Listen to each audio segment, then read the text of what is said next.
The stars looked cold and distant from the observation deck of the Harmony's light. Cathara pressed one of her crystalline hands against the thick viewing port, feeling the vibrations of the dying ship travel through her body. The gentle hum that had once filled every corridor of their colony ship had faded to barely a whisper. Soon, even that would be gone. "How long?" she asked, her voice creating soft musical tones that rippled through the air like water. Elder Vashan turned from the control panel, his usually bright crystal form now dim and clouded. 3 days, perhaps 4 if we shut down the agricultural sections completely. Cathara closed her eyes and let her consciousness drift through the ship's harmonic network. 200,000 Zephyrians lived aboard the Harmony's light, and she could feel every one of them. Their songs had grown quiet over the past months as hope faded like their failing power systems.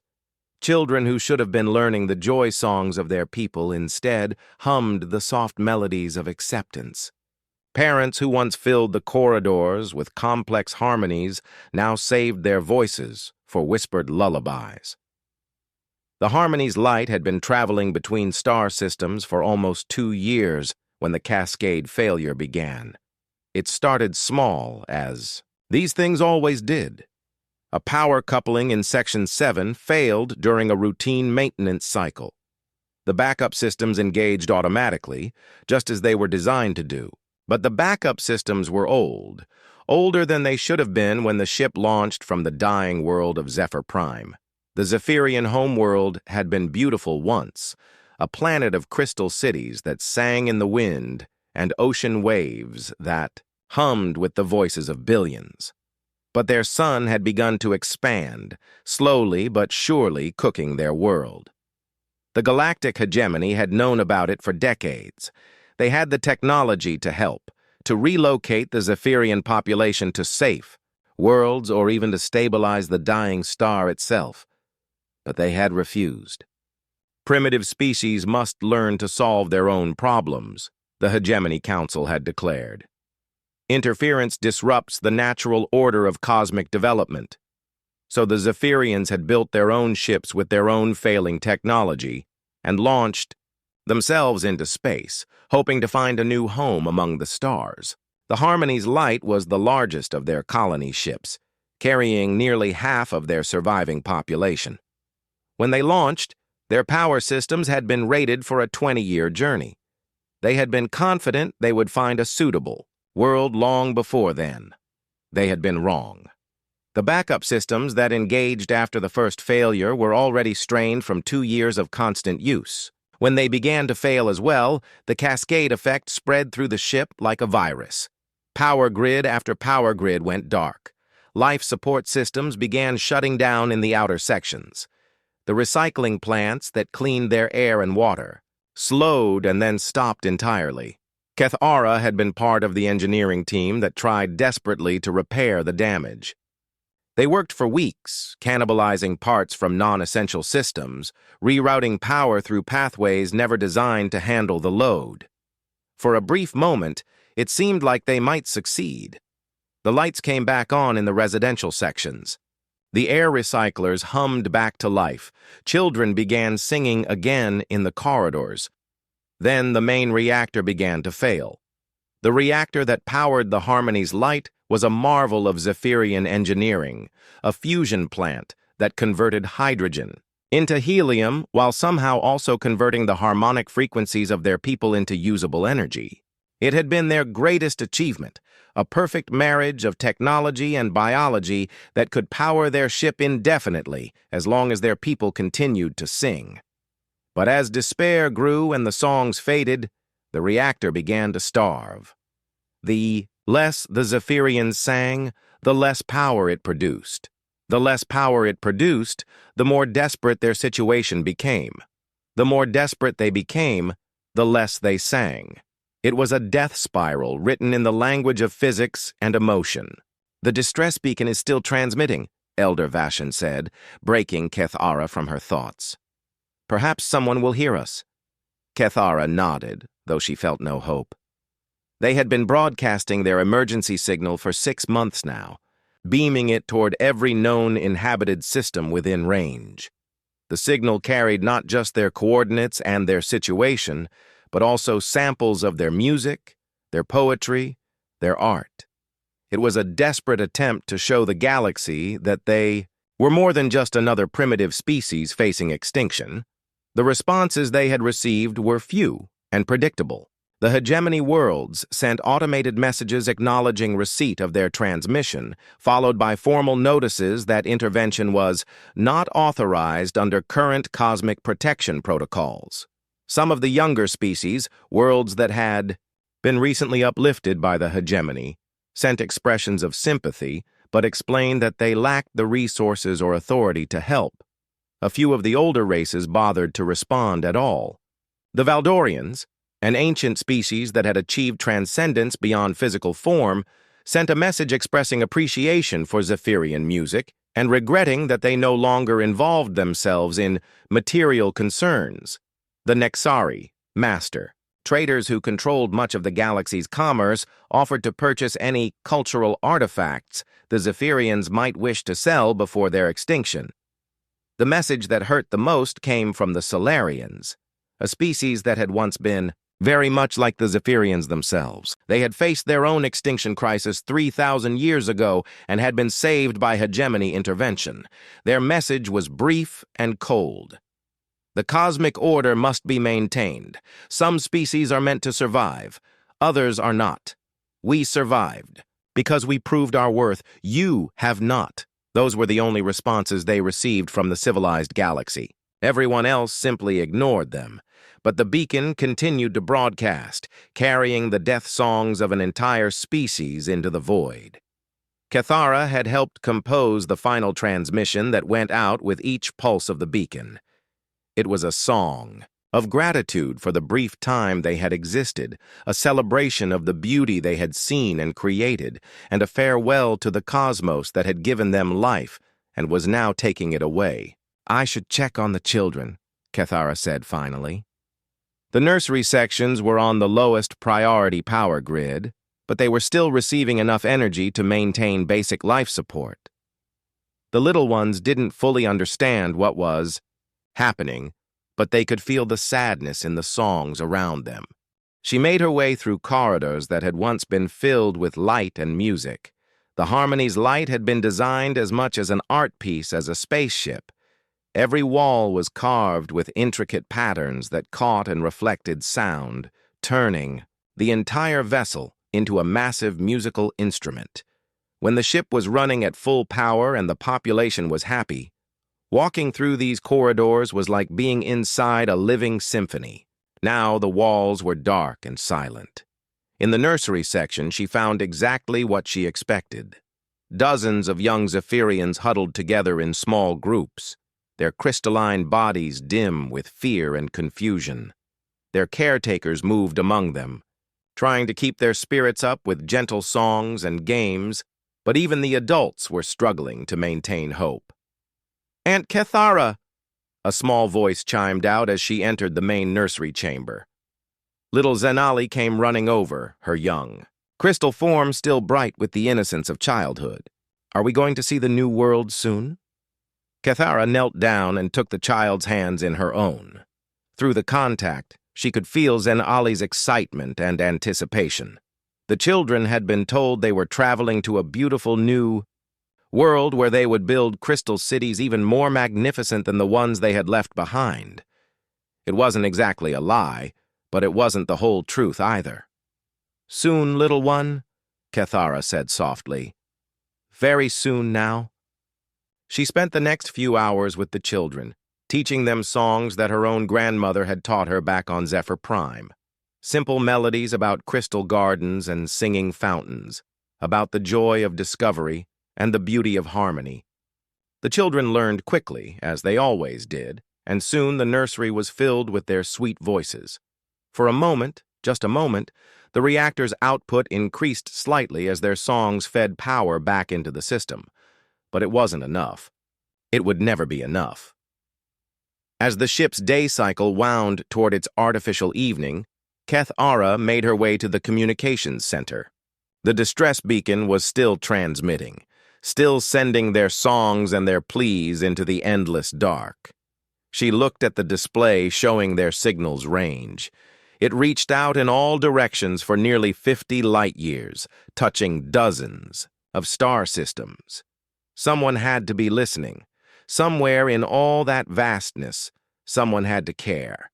But the galaxy remained silent. Elder Vashan found her there hours later, staring at the communications display with tears of liquid crystal running down her face. He placed a gentle hand on her shoulder and began to sing, very softly, one of the ancient songs of their people. It was a song about the first Zephyrians, who had looked up at the stars and wondered what lay beyond their world. A song about curiosity and hope and the courage to reach for something greater than themselves. Other crew members began to arrive, drawn by the music. Soon the communications center was filled with Zephyrians, all of them singing together. Their voices wove together in complex harmonies that had been passed down through generations, creating something beautiful and timeless, even as their world came to an end. The song grew and spread throughout the ship as others heard it and joined in. For the first time in months, the harmony's light truly lived up to its name. The corridors rang with music, the walls themselves vibrating in sympathy with the voices of the people. The reactor's output surged as it fed on their combined song, bringing light back to sections that had been dark for weeks. But even as they sang, everyone knew it was a farewell. They were singing not for themselves, but for the universe that would soon forget they had ever existed. They were adding their voices to the cosmic chorus one last time before falling silent forever. The distress beacon carried their final song out into space, a beautiful and heartbreaking melody that spoke of love and loss, of hope and despair, of a people who had reached for the stars and found them just beyond their grasp. In the void between worlds, their transmission raced outward at the speed of light, carrying with it the essence of an entire civilization. Most of it would be absorbed by cosmic dust or lost in the background radiation that filled space. Most of it would never be heard by anyone, but some of it, just a tiny fraction, would continue traveling for years to come. It would pass by dead worlds and gas giants, by asteroid fields and nebulae, by all the empty places where no one lived to hear it. And perhaps, just perhaps, someone would be listening when it finally arrived. The harmony's light continued its slow drift through space, its people singing their last songs as the stars looked on in cold indifference. The great civilizations of the galaxy had made their judgment. The Zephyrians were not worth saving. They would die as they had lived, unnoticed and unmourned by the cosmic powers that shaped the fate of species. But their music continued to race outward through the dark, carrying a simple message that transcended language and species. We were here. We loved. We sang. Remember us. 3 days remained. Sarah Chen rubbed her tired eyes and took another sip of coffee that had gone cold hours ago. The night shift at Deep Space Monitoring Station Kepler was usually quiet, filled with the gentle hum of computers and the occasional automated report from passing merchant ships. Tonight felt different, though. Tonight, the universe seemed to be trying to tell her something. She had been working at the station for 3 years now, ever since graduating from the Colonial Technical Institute on New Vancouver. It wasn't glamorous work. Most of the time, she just sat in front of banks of screens, making sure that humanity's small corner of space stayed peaceful and that no one was trying to sneak past Earth's defensive perimeter. The pay was decent, the work was steady, and she got to live on New Manitoba, which was about as close to Earth normal as any colony world humanity had settled. But Sarah had taken the job for a different reason. She loved listening to space. Most people didn't realize how noisy the universe actually was. Radio waves from distant stars, the electromagnetic signatures of planets with active weather systems, the digital chatter between commercial ships and orbital stations. If you knew how to listen, space was full of voices, each one telling its own story. Tonight, though, she was hearing something new. It had started as a faint signal buried in the background noise around 2300 hours. At first, she thought it might be interference from the mining operations in the outer asteroid belt, but the pattern was too regular, too purposeful.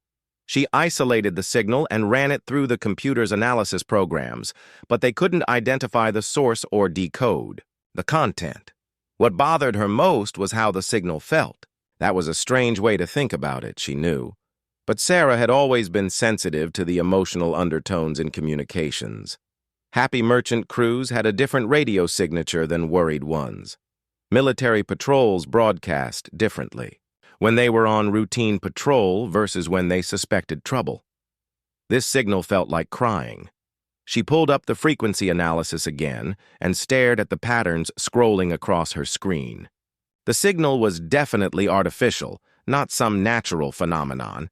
It had the structured complexity of language, but unlike any language in the computer's databases. There were repeating elements that might be words or concepts, but they were embedded in something that looked almost like music.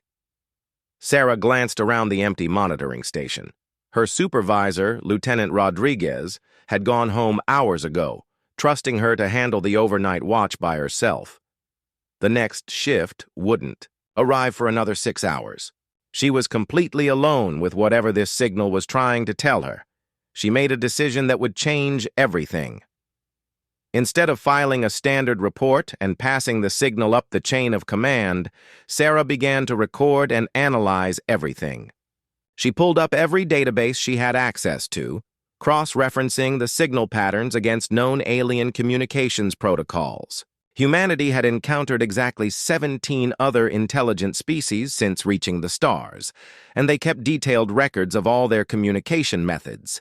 The signal matched none of them. But as she worked, Sarah began to notice something strange. The mathematical relationships in the signal, the way the patterns built on each other, reminded her of something she had studied in school: music theory. The signal wasn't just trying to communicate information. It was trying to communicate emotion. She spent the next 4 hours building a translation matrix, using music theory and harmonic analysis to break down the signal's structure. It was slow work, made harder by the fact that she was essentially inventing a new science as she went along. But gradually, patterns began to emerge.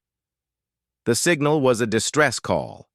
Not just any distress call, but one filled with such desperate hope and fear that it made Sarah's chest tight just listening to it. Whoever was broadcasting this signal was dying, and they knew it. But they were still singing, still hoping that someone, somewhere, would hear them and care enough to help. By the time Lieutenant Rodriguez arrived for the morning shift, Sarah had managed to decode enough of the signal to understand its basic content. It was coming from a ship adrift in deep space, about 37 light-years away. The ship was losing power and life support. There were hundreds of thousands of people aboard, and they would all be dead within days unless someone helped them. "Chen, you look like hell," Rodriguez said as he walked into the monitoring station. "Rough night?" Sarah turned away from her screens, her eyes red from staring at displays for hours. "Sir, I've been tracking an unknown signal. I think it's a distress call from an unidentified species." Rodriguez frowned and walked over to her workstation. "Why didn't you call me? Unknown contacts are supposed to be reported immediately." "No, sir, but I wanted to be sure. Look at this." Sarah brought up her analysis on the main display. "The signal is coming from coordinates that put it in unclaimed space, about 37 light-years from here. It's definitely artificial, definitely a distress call, and definitely not from any species we've encountered before." Rodriguez studied the data, his frown deepening. "Have you forwarded this to Earth Command?" "Not yet, sir. I wanted to decode more of it first." "Well, do it now. This is way above our pay grade." Sarah sent the report to Earth Command and then waited. The response came back faster than she expected, but it wasn't what she hoped for. "Classified. Unknown signal designated as potential hegemony concern. Forward all data to appropriate authorities. Take no further action. Do not attempt additional decoding or analysis. She stared at the message, feeling something cold settle in her stomach. Sir, they're telling us to stop. Rodriguez read the message over her shoulder and shook his head. That's not surprising. The hegemony doesn't like it when new species show up without going through proper channels. They probably want to handle first contact themselves. But, sir, this is a distress call. People are dying. People we don't know, from a species we've never met, in space that's probably under hegemony protection. Not our problem, Chen. Sarah wanted to argue, but she knew it wouldn't do any good. Rodriguez was a good officer, but he followed orders and stayed within regulations. He wouldn't risk his career or his stations standing with Earth Command over unknowns in deep space. But Sarah couldn't let it go. Over the next 2 days, she continued to monitor the signal during her off-duty hours, using her personal equipment to decode more and more of the aliens' language. What she learned broke her heart. The beings calling for help were called Zephyrians, and they were peaceful crystalline creatures who communicated through music. Their ship was a colony vessel carrying refugees from their dying homeworld. They had been broadcasting their distress, call for months, begging anyone who would listen to help them, but no one had answered. The hegemony worlds had received their transmissions and officially refused to help, citing cosmic protection protocols that forbade interference with primitive species. Other alien civilizations had ignored the calls entirely or responded with cold offers to buy their cultural artifacts before they died. Sarah learned all this by cross-referencing the Zephyrian transmissions with public communications databases. The aliens weren't hiding anything. Their desperate pleas for help were being broadcast openly across dozens of star systems. Everyone knew they were dying, and no one cared enough to help. On the 3rd day, Sarah made another decision that would change everything. She took her personal shuttle to New Manitoba's main spaceport and began asking questions. The spaceport handled traffic from across human space, and Sarah knew that independent freight haulers often stopped there between runs. These were the kind of people who didn't ask too many questions about destinations or cargo, as long as the pay was good. She found what she was looking for in a bar called The Void Walker, a dimly lit establishment that catered to spacers and traders. Captain Marcus Torres was sitting alone at a corner table, nursing a whiskey and staring at a tablet displaying freight contracts. Torres was exactly the kind of man Sarah had been hoping to find. He was in his 50s, with graying hair and the kind of weathered face that came from decades of living in space. His ship, the Iron Will, was an old but reliable freight hauler that had been modified for long-range operations. More importantly, Torres had a reputation for taking jobs that other captains wouldn't touch. "Captain Torres?" Sarah approached, his table hesitantly. "I'm Sarah Chen from the monitoring station. Could I talk to you for a minute?" Torres looked up from his tablet, studying her with sharp blue eyes. "You're not here to arrest me, are you? Because I filed all the proper paperwork for my last cargo run." "No, sir. I'm here about something else. Something that might interest you." Sarah sat down across from Torres and told him everything. About the Zephyrian distress call. About the hundreds of thousands of people dying in deep space. About how the galaxy's civilized species had turned their backs on beings who needed help. She showed him the translations she had made, played, recordings of the Zephyrian music, explained how their ship was slowly dying while everyone ignored their pleas. Torres listened without interrupting, occasionally taking a sip of his whiskey. When Sarah finished, he was quiet for a long moment. "Let me get this straight," he said finally. "You want me to take my ship 37 light-years into unclaimed space to rescue a bunch of aliens that nobody else wants to help? Aliens that Earth Command has specifically told you to ignore?" "Yes, sir." "And you have no official authority to make this request, no funding to pay for the mission, and no backup if things go wrong?" "That's correct." Torres finished his whiskey and signaled the bartender for another. Why? Because it's the right thing to do.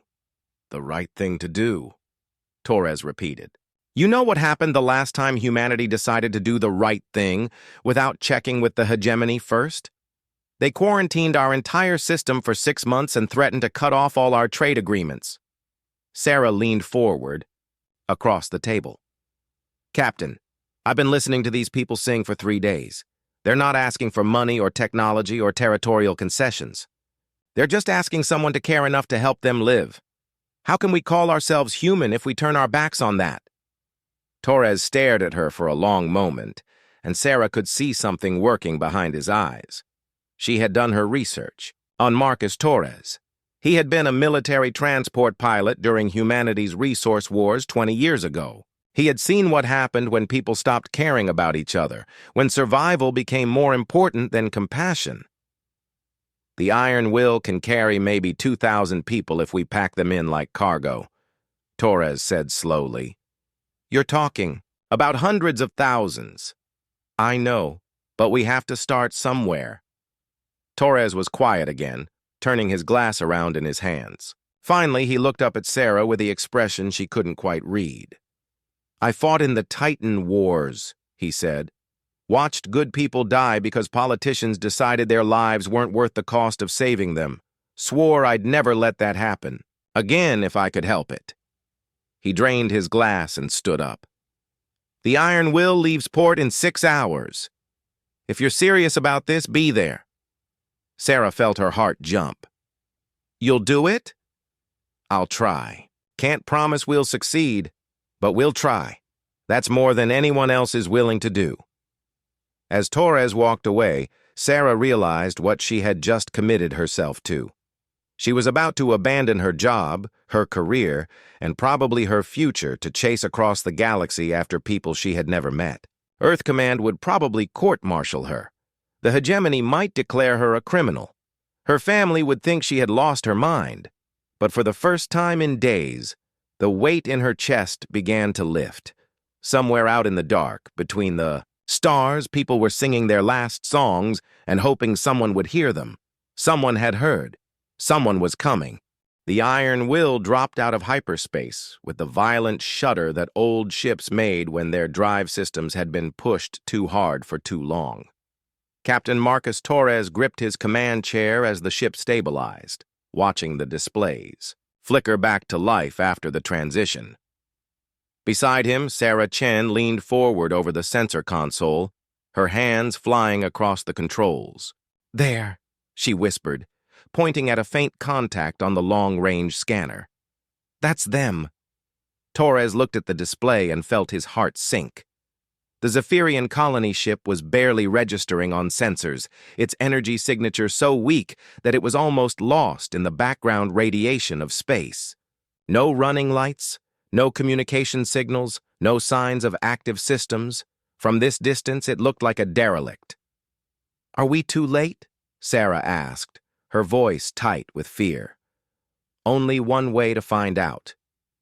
Torres opened the ship-wide communication system. All hands, this is the captain. We've reached the target coordinates. Prepare for emergency rescue operations. The Iron Will wasn't designed for rescue work. She was a freight hauler built to carry cargo between star systems efficiently and cheaply. But Torres and his crew had spent the 3-week journey modifying everything they could think of.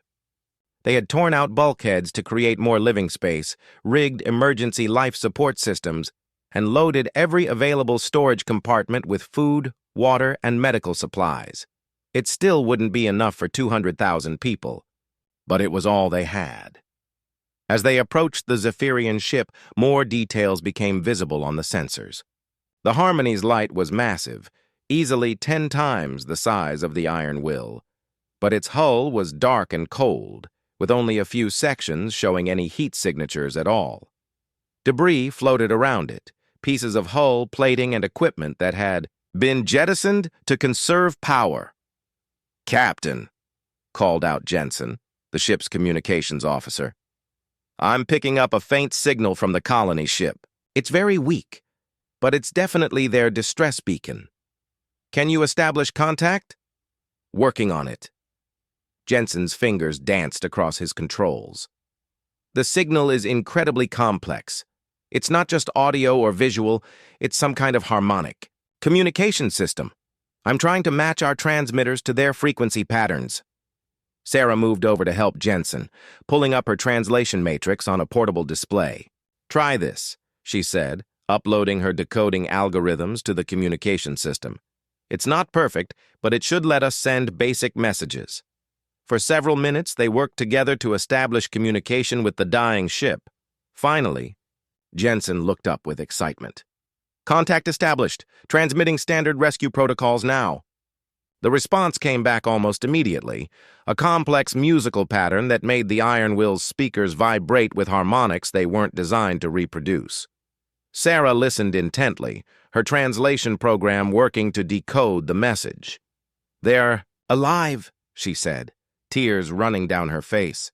"They're still alive, and they can't believe someone actually came." Torres felt something tight in his chest loosen slightly.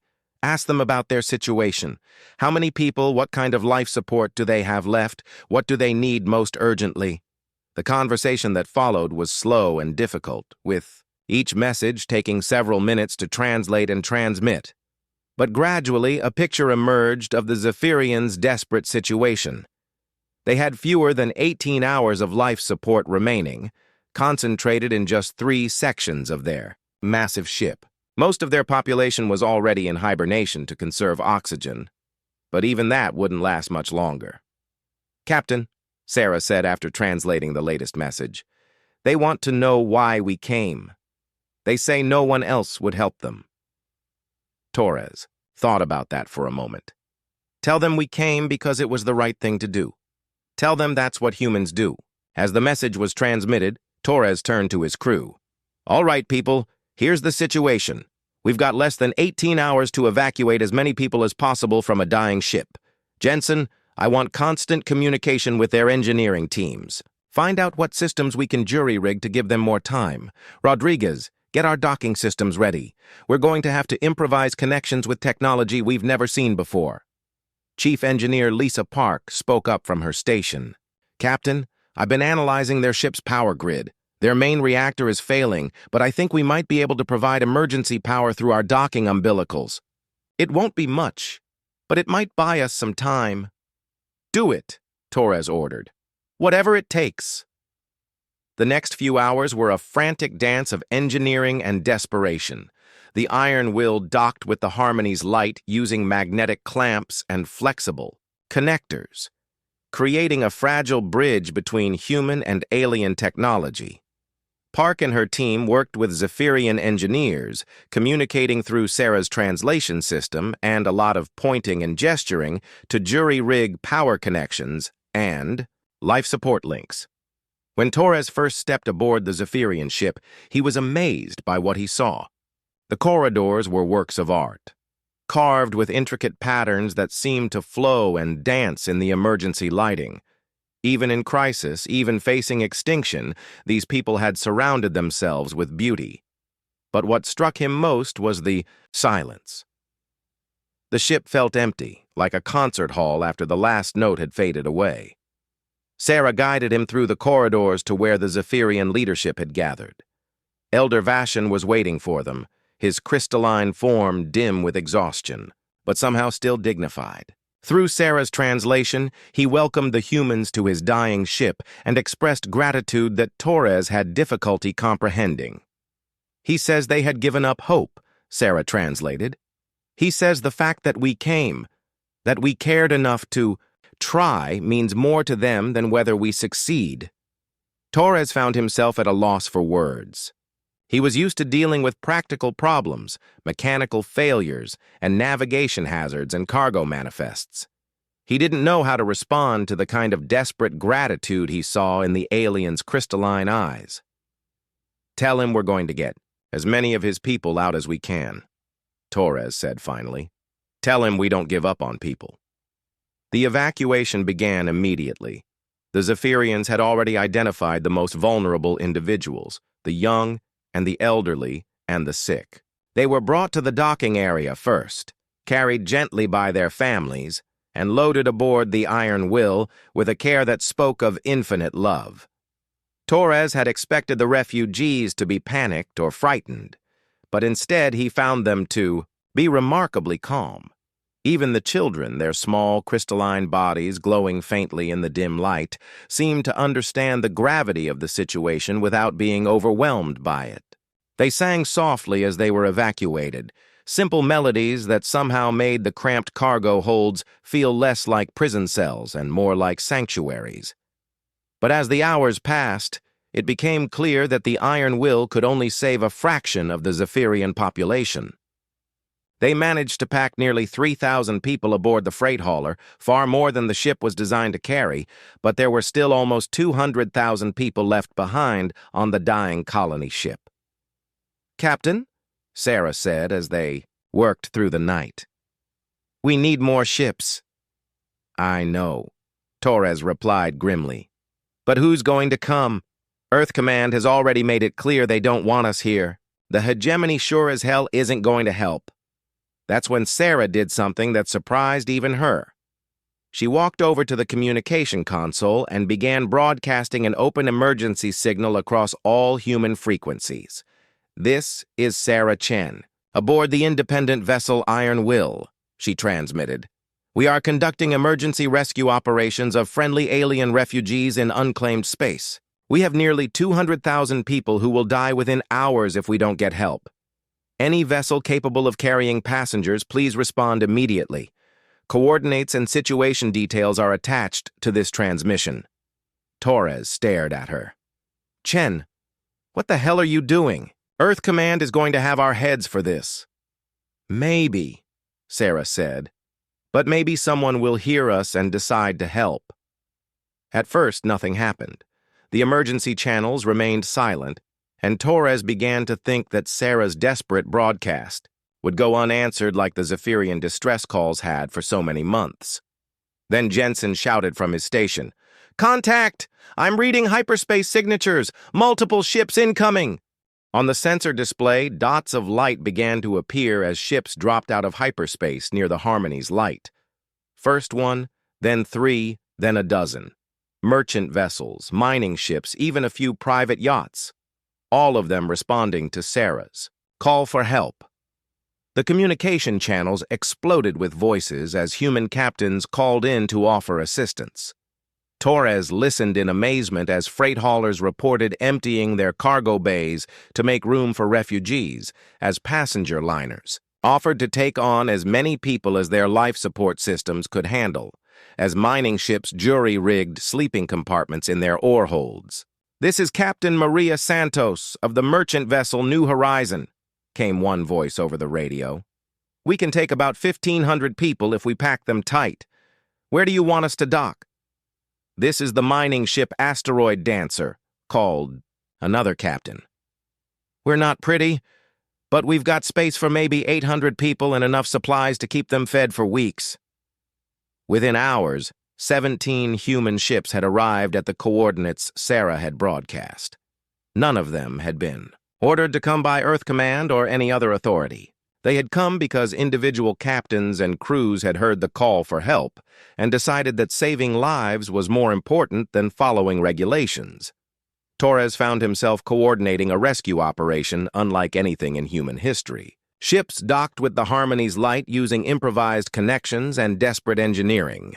Human crews worked alongside Zephyrian families to evacuate entire sections of the dying colony ship.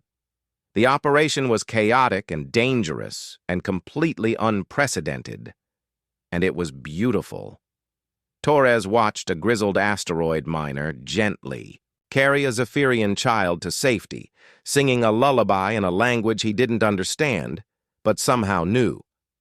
He saw a merchant captain giving up her own quarters to house a family of refugees, refusing to accept thanks with a gruff comment that, "It's just what you do." He witnessed human and alien engineers working together to keep life support systems running, communicating through gestures and shared determination when words failed.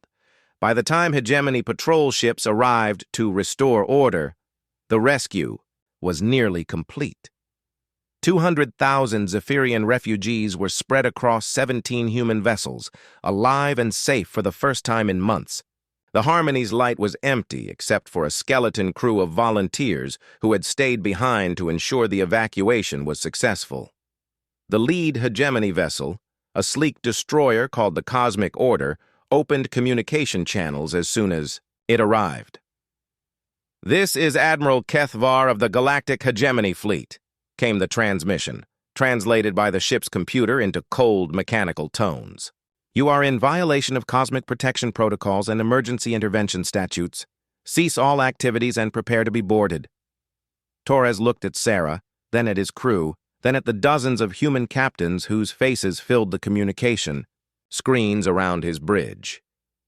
He thought about the Zephyrian children singing in his cargo bays, about the grateful tears of parents who had thought they would never see their families grow up, about the simple human principle that had brought all these ships to this place. "This is Captain Marcus Torres of the Human Rescue Fleet," he replied, opening channels so that every ship could hear him. "We are conducting humanitarian rescue operations of friendly refugees in distress. These people were dying, and no one else would help them.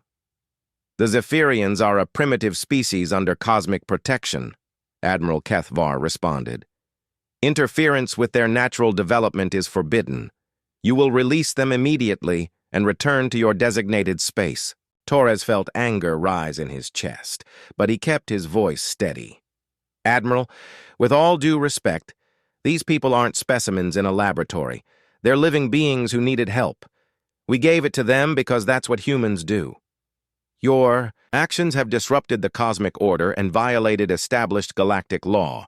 You will comply with our instructions or face the consequences." Torres looked around his bridge at the faces of his crew, at Sarah Chen, who had started all this with her refusal to let people die unnoticed, at the communication screens showing 17 other human captains who had risked everything to answer a call for help. He thought about the Titan Wars, about watching good people die because politicians decided their lives weren't worth the cost. He thought about the promise he had made to himself never to let that happen again. "Admiral," Torres said, his voice carrying across every human ship in the rescue fleet, "we didn't come this far just to come this far. We don't abandon people. That's what makes us human." The silence that followed seemed to stretch across the galaxy itself. On 17 human ships, crews waited to see what would happen next. In the cargo bays and passenger compartments, 200,000 Zephyrian refugees held their breath as they listened to the strange aliens who had risked everything to save them. And in the cold depths of space, the universe itself seemed to pause as an ancient question was finally answered. What does it mean to be alive? Humanity's answer echoed across the stars. It means we don't let others die alone. The news of the Zephyrian rescue spread through the galaxy like wildfire, carried by quantum communication networks and black market information brokers to every corner of known space. Within days, the story had reached worlds that hadn't heard from each other in centuries, binding together distant civilizations with a single unprecedented tale. On the mining world of Kethtar, a group of insectoid Klaxi workers gathered around an illegal communication terminal, listening to audio recordings of the human rescue fleet's transmissions. The Klaxi had been enslaved by hegemony contractors for 3 generations, their hive minds fractured and their natural cooperation suppressed to make them more compliant workers. They came for strangers, clicked Zarthik, a worker whose compound eyes gleamed with something the hegemony had tried to breed out of his species. Hope. The humans came for people they had never met, from a species they knew nothing about. Around him, dozens of other Klaxi workers swayed slightly, their bodies unconsciously sinking into the harmonic movements that indicated deep thought within a hive mind. For years, they had been told that their situation was natural, that strong species ruled weak ones because that was the way of the universe. The hegemony's propaganda taught that slavery was simply cosmic order, that the Klaxi were better off being directed by their intellectual superiors than trying to think for themselves. But the human rescue changed everything. If they would help strangers, Zarthik continued, his clicking growing more rapid as excitement built within the gathering, what would they do for those who asked? The question rippled through the crowd like a physical wave. The Klaxi had been bred to work together, to share thoughts and emotions across their entire species. When one of them learned something new, all of them learned it. When one of them felt hope, that hope spread to every hive on every world where Klaxi lived and worked and died in servitude. On the other side of the galaxy, in the deep ocean cities of Aquatica Prime, the amphibious Nereids felt the same stirring. Their homeworld had been strip-mined by hegemony corporations until the sea levels dropped and their crystal cities began to crumble. The survivors had been relocated to protection reservations, where they were studied by xenobiologists and kept alive as living examples of primitive aquatic civilization. Miranda the Deep Singer had been listening to black market transmissions when she first heard the story of the Zephyrian rescue. Like all Nereids, she could communicate across vast distances through the water itself, sending complex messages through harmonic vibrations that traveled from ocean to ocean. Within hours, every Nereid on Aquatica Prime knew about the humans who had risked everything to save strangers. They heard our song cousins singing in the dark. Miranda sang to the gathering in the deepest part of their reservation. They heard them dying alone, and they came. The concept was so alien to everything the Nereids had been taught about galactic civilization that it took time for them to fully understand it. The hegemony had explained to them that their suffering was necessary for the greater good, that their homeworld's resources were needed by more advanced species, that they should be grateful for the reservations that kept them alive. But humans had shown them something different. Humans had shown them that suffering was not necessary, that strangers could care about each other, that the strong could choose to help the weak instead of exploiting them. In the gas giant storms of Tempest, 7th, the energy-based Vortanes felt the news differently than any physical species could understand. They were beings of living wind and electrical impulse, creatures that existed in the boundary between matter and energy. The hegemony barely acknowledged them as sentient, classifying them as atmospheric phenomena with complex behavioral patterns, rather than as people with rights and feelings. But the Vortanes had always been listeners. They could hear electromagnetic transmissions across hundreds of star systems, picking up the scattered radio waves and quantum signals that other species used to communicate. They had heard the Zephyrian distress calls months before any physical species knew they existed. They had also heard the human response. Velthar, the storm-touched, was one of the oldest Vortans, a being of such age and complexity that her thoughts moved at the speed of lightning across Tempest 7's upper atmosphere. When she spoke, her words were carried by the planet's magnetic field to every Vortane in the system. The small matter beings heard the crystal singers. She pulsed in the electromagnetic language of her people. They came though it brought them danger. They came though it brought them cost. They came though no law required it. For the Vortanes, this was a revelation that challenged everything they understood about physical beings. They had watched biological species for millennia, seeing them as crude and limited creatures driven only by survival instincts. The idea that such beings could act selflessly, could risk their own existence for strangers, was almost incomprehensible. But humans had done exactly that. As the story spread, something began to change across the galaxy. Species that had accepted their subjugation for generations began to question why they had to suffer. Peoples who had been told that their pain was necessary for cosmic order began to wonder if that order was worth preserving. The first open act of resistance came from an unexpected source. The Valdorian Archive was a massive space station orbiting a neutron star in the galactic core, home to the transcended consciousness of an ancient race that had evolved beyond physical form millions of years ago. The Valdorians were considered the wisest species in the galaxy, their opinions on cosmic law and galactic ethics carrying enormous weight with the Hegemony Council. For eons, they had maintained strict neutrality in all galactic affairs, claiming that their transcended state made them unsuitable judges of material concerns. When the Zephyrians had first sent their distress calls, the Valdorians had responded with their standard message of appreciation and regret, explaining that they no longer involved themselves in the affairs of physical beings. But something about the human rescue had changed their perspective. The message that emerged from the Valdorian archive was brief but earth-shaking in its implications. We have observed the actions of the species called human in response to the Zephyrian crisis. Their behavior demonstrates principles that we had believed lost to physical existence: genuine altruism, compassionate action without expectation of reward, and moral courage in the face of authority. We formally recognize the human rescue of the Zephyrian refugees as ethically superior to the hegemony's policy of non-interference. The cosmic order that permits suffering when prevention is possible is not order at all, but chaos disguised as law.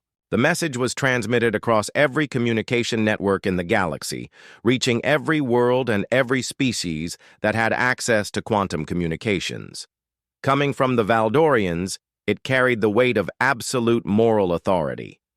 If the most advanced species in the galaxy said that the humans were right and the hegemony was wrong, then perhaps the cosmic order wasn't as cosmic or as orderly as everyone had believed.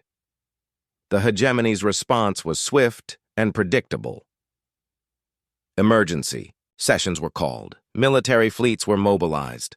Propaganda broadcasts flooded the airwaves, explaining that the Valdorians had been corrupted by prolonged exposure to quantum radiation and that their judgment could no longer be trusted. But it was too late. On dozens of worlds, oppressed species began to organize. The Klaxi workers on Keth Tar synchronized their movements into strike patterns that shut down 3 major mining operations. The Nereids on Aquatica Prime began refusing to participate in the scientific studies that justified their imprisonment, diving deep into their damaged oceans and staying hidden from the researchers. The hegemony tried to respond with force, sending military ships to restore order on rebellious worlds. But they discovered something that should have been predictable, but somehow caught them off guard. The oppressed species weren't fighting alone anymore. When hegemony forces arrived at Keth Tar to break up the Klaxi strikes, they found 17 human ships waiting for them. Not military vessels, but the same mix of merchants, miners, and independent haulers that had answered Sarah Chen's call for help at the Zephyrian rescue. They had heard about the Klaxi resistance and come to offer support. "This is Captain Torres of the human vessel Iron Will," came the familiar transmission. "We're here to provide humanitarian assistance to the Klaxi workers. Any attempt to use violence against peaceful protesters will be opposed." The hegemony. Admiral in charge of the operation was Admiral Kethvar, the same officer who had tried to stop the Zephyrian rescue. He had been chosen specifically because of his experience dealing with human interference in galactic affairs. "Captain Torres, you are in violation of hegemony security zones and worker management protocols. Withdraw immediately or face military action." Torres's response became legendary across human space. "Admiral, you keep threatening to shoot us, but we keep coming anyway. Maybe it's time you asked yourself why?" The standoff at Keth Tar lasted for 3 days. Hegemony forces surrounded the mining facilities where thousands of Klaxi had barricaded themselves, while human ships formed a protective screen around the planet. Neither side fired a shot, but the tension was so thick that it seemed to bend space itself. The breakthrough came when a group of young hegemony officers aboard one of the destroyer escorts sent an encrypted message to Captain Torres. They had been watching the humans, studying their behavior, trying to understand what drove them to risk everything for strangers. "We've been ordered to fire on your ships if you don't withdraw," the message said. "But we don't understand why. We should kill people who are trying to help other people. Can you explain to us why your actions are wrong?" Torres shared the message with the other human captains, and they spent hours crafting a response. Not a military or political answer, but a personal one. "We can't explain why our actions are wrong," they replied, "because we don't believe they are wrong.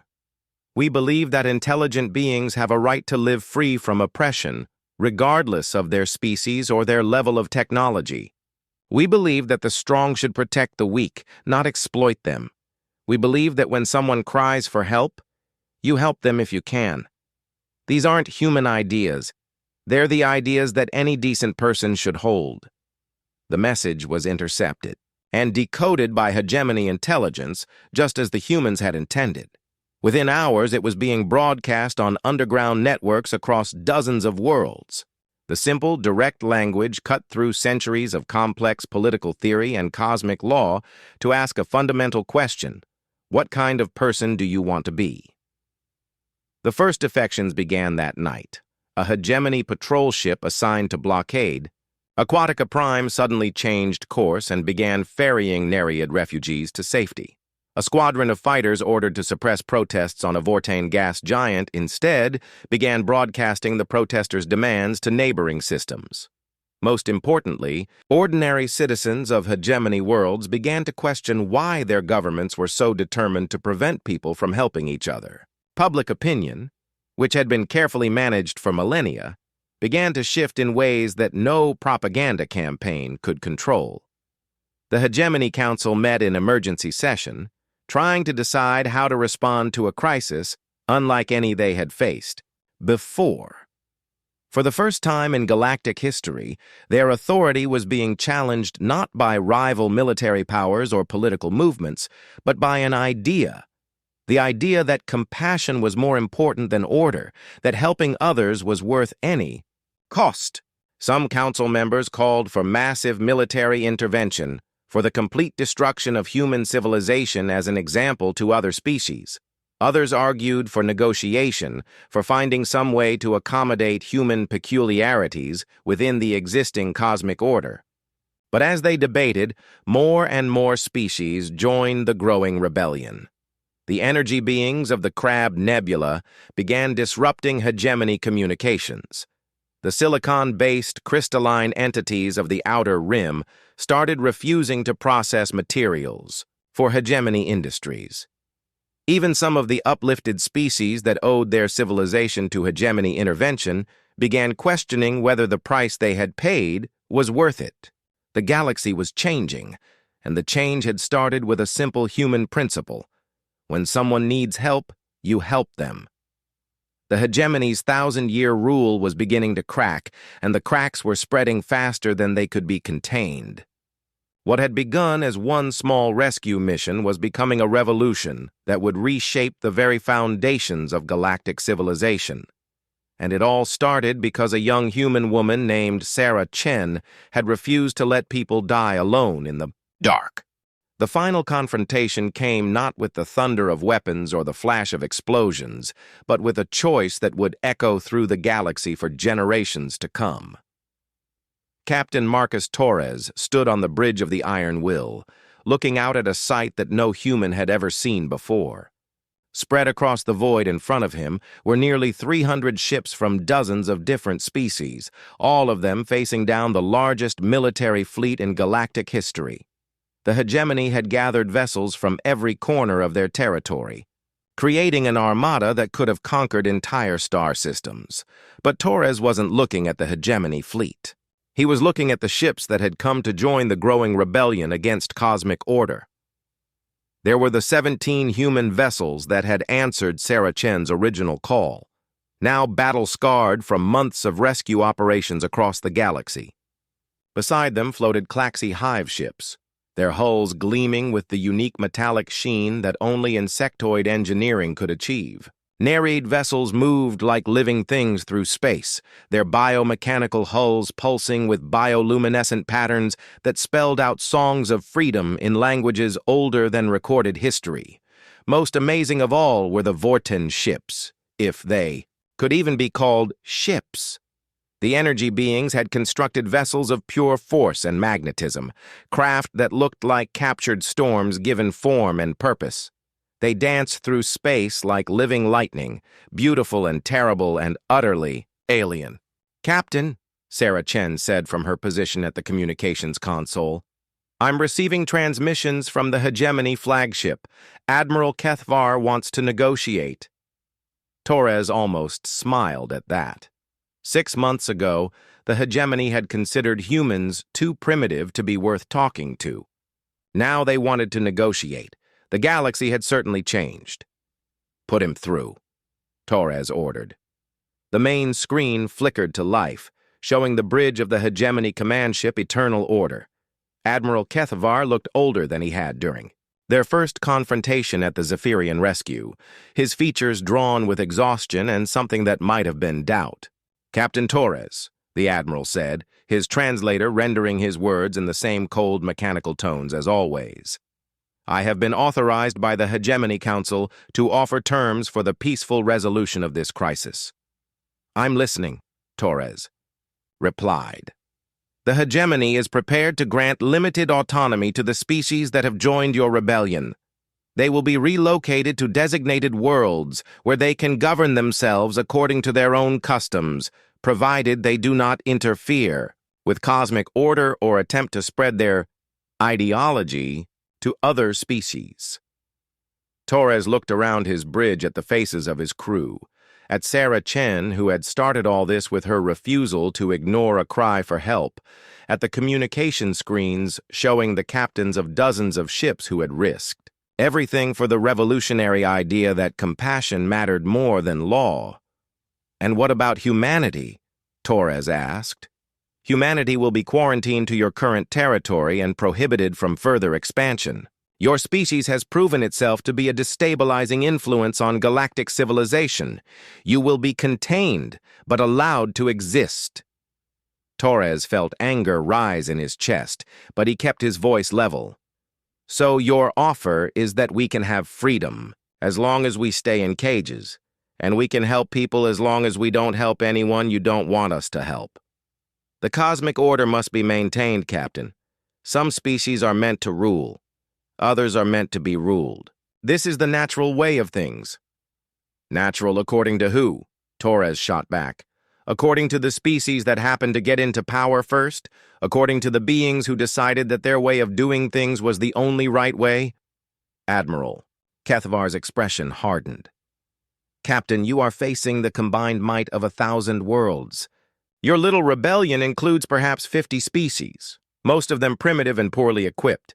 You cannot possibly believe you can win a military confrontation with the Hegemony." Torres was quiet for a moment, thinking about everything that had led to this point. The Zephyrian rescue that had started it all.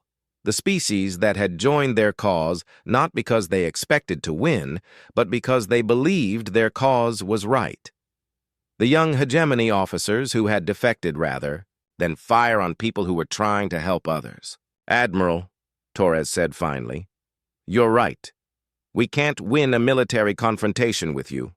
Your ships outnumber ours 10 to 1, and your technology is centuries ahead of most of ours." He paused, looking directly into the camera that was transmitting his words to the Hegemony flagship. "But we're not here to fight you. We're here to show you something different. We're here to prove that there's a better way to live than ruling over others or being ruled by them." "Pretty words, Captain, but words won't stop plasma cannons." "No," Torres agreed. "They won't, but ideas will." Before Admiral Kethvar could respond, Torres cut the connection and opened a channel to every ship in both fleets, Hegemony and Rebel alike. "This is Captain Marcus Torres of the human vessel Iron Will," he transmitted. "6 months ago, my species heard a cry for help from people we had never met. We didn't ask permission to help them. We didn't check with our governments or our military commanders. We just went. because that's what decent people do when other people are in trouble." He paused, knowing that his words were being heard on. Thousands of ships by millions of beings from dozens of different species. Since then, we've learned that the galaxy is full of people who need help. People who have been told that their suffering is necessary for cosmic order. People who have been convinced that they deserve to be slaves or prisoners or experimental subjects because they're not strong enough or smart enough or advanced enough to deserve freedom. On the Hegemony flagship, Admiral Kethvar was shouting orders to jam the transmission, but Torres's signal was being boosted by ships throughout the rebel fleet, creating a network that couldn't be easily disrupted. "But we've also learned something else," Torres continued. "We've learned that there are good people everywhere, even in places where we didn't expect to find them. Hegemony officers who refused to fire on civilians, government officials who started asking why their policies required so much suffering, citizens who began to wonder if the cosmic order they'd been taught to worship was really worth preserving." As he spoke, Torres could see movement in the Hegemony fleet. Ships were breaking formation, moving away from the main battle group. At first, it was just a few vessels, then dozens, then entire squadrons. "The Hegemony wants us to choose between submission and destruction," Torres said. "They want us to believe that those are the only options, that we can either accept their version of cosmic order or be wiped out for resisting it." More ships were leaving the Hegemony formation now, their crews apparently deciding that they didn't want to be part of a war against people who were only trying to help others. Some of them were moving toward the rebel fleet, while others simply withdrew to a safe distance. "But I believe in a third option," Torres continued. "I believe we can choose to build something better. Not through conquest or domination, but through cooperation. Not by forcing others to accept our way of life, but by showing them that our way works." On the bridge of the Eternal Order, Admiral Kethvar watched his fleet dissolving around him. Ships that had served the Hegemony faithfully for centuries were suddenly refusing orders, their crews deciding that they couldn't fight a war against beings whose only crime was caring too much about others. Admiral, his communications officer, reported, "We're receiving thousands of messages from our own ships. Most of them are asking the same question: why are we trying to stop people from helping each other?" Kethvar stared at the tactical display, watching as his overwhelming numerical advantage evaporated. The rebellion wasn't winning through superior firepower or tactical brilliance. They were winning by making people ask questions that the Hegemony had spent millennia trying to prevent. "Sir," his weapons officer said hesitantly, "should we fire on the ships that are defecting?" It was the question that defined everything. Fire on their own people for refusing to fight a war they didn't believe in? Destroy loyal servants of the Hegemony because they had developed consciences? Turn the military into a tool for suppressing dissent within their own ranks? Kethvar looked around his bridge at officers who had served with him for decades, seeing doubt and confusion and something he had never expected to see in the disciplined ranks of the Hegemony military: moral conflict. "Admiral," came another voice from the communications console, "I'm receiving a personal message for you from Captain Torres." "Put it through," Kethvar said wearily. Torres's face appeared on the screen again, but this time the transmission was private, just between the two of them. "Admiral, I know you think we're naive. I know you believe that the galaxy needs strong leadership to prevent chaos. Maybe you're even right about some of that." Kethvar said nothing, just listened. "But I've seen what your cosmic order produces," Torres continued. "I've seen species enslaved for generations because they were deemed primitive. I've seen peoples driven to extinction because helping them would violate galactic law. I've seen good people told that their compassion was a weakness that had to be suppressed." Torres leaned closer to the camera.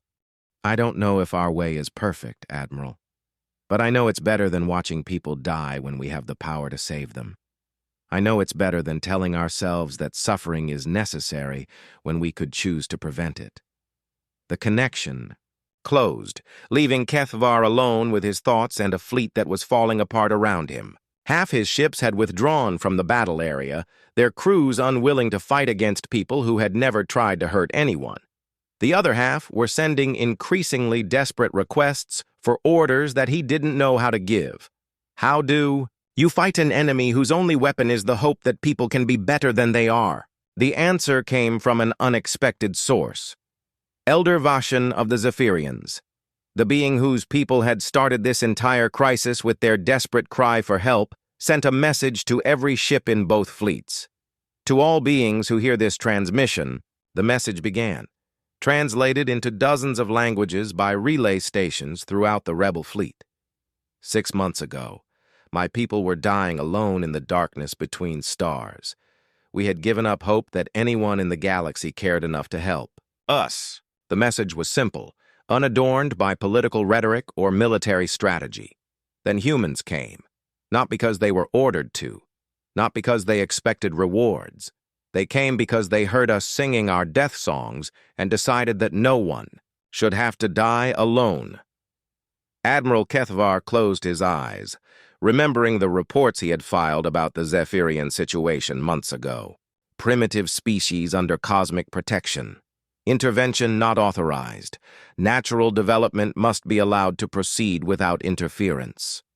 Since then, the Zephyrian elder continued, I have watched these strange beings risk everything to help others.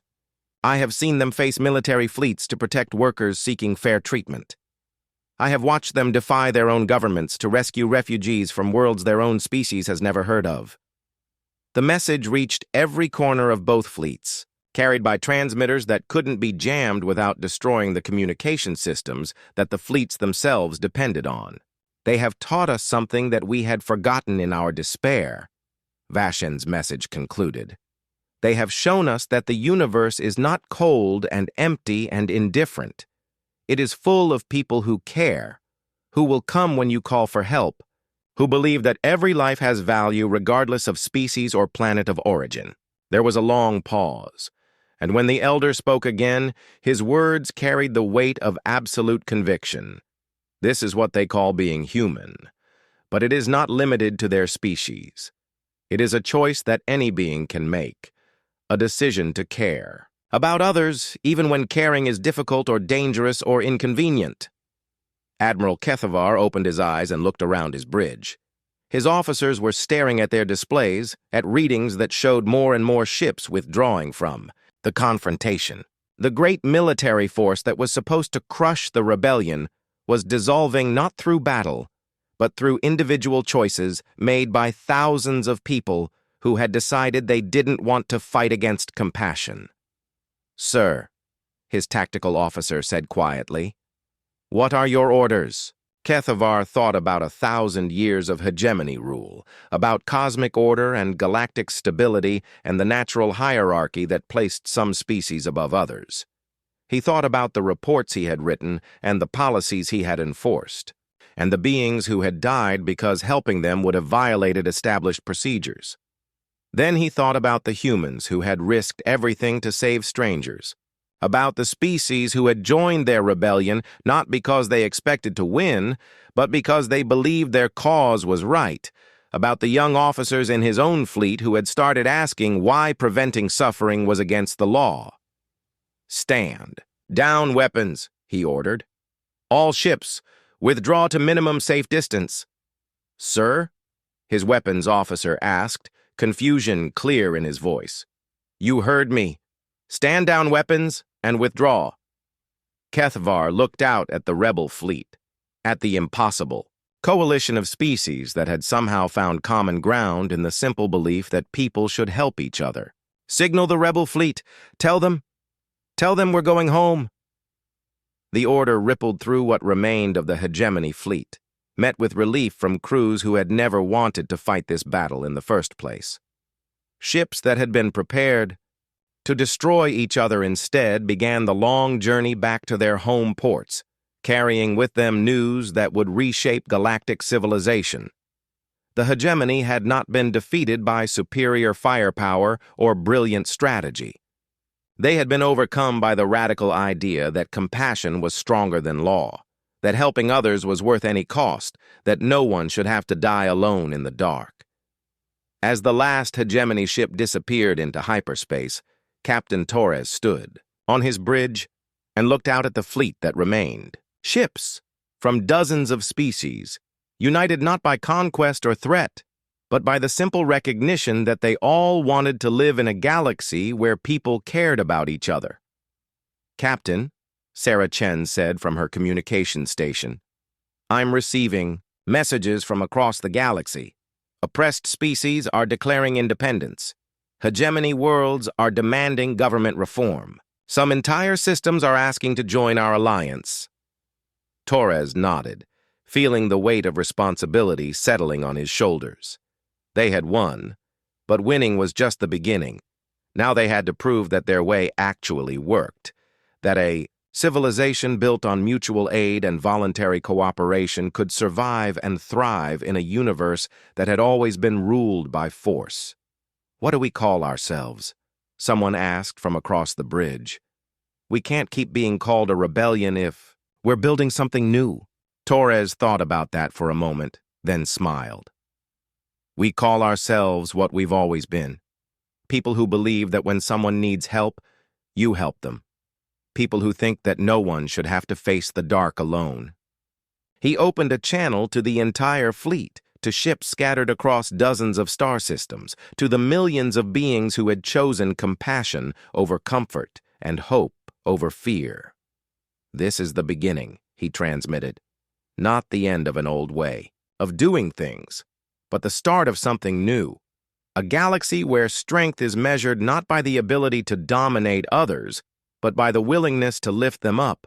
A civilization that judges its success not by how much it can take, but by how much it can give."